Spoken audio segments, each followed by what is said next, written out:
Tinea capitis বা skull fungus একটি ছত্রাক সংক্রমিত রোগ যা মাথার ত্বকে হয়। এটি সাধারণত ট্রাইকোফাইটন বা মাইক্রোস্পোরাম প্রজাতির ছত্রাকের কারণে হয়ে থাকে। এটি কাদের বেশি হয়?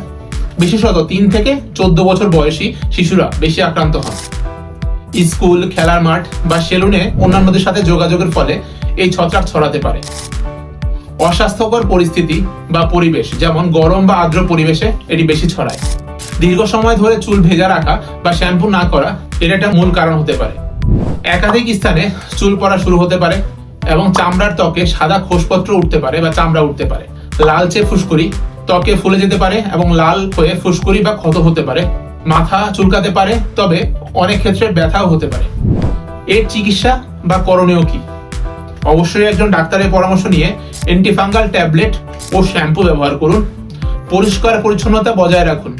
বালিশের চাদর নিয়মিত পরিষ্কার রাখতে হবে।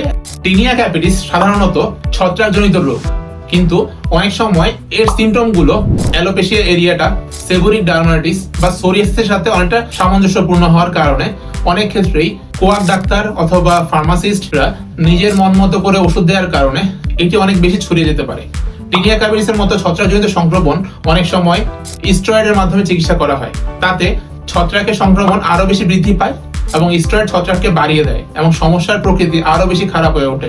তাই এ ধরনের ভুল চিকিৎসা হতে নিজেরা সচেতন থাকুন এবং দূরে থাকুন। একজন রেজিস্টার্ড ডাক্তারের কাছ থেকে সেবা নিন। ভালো থাকুন।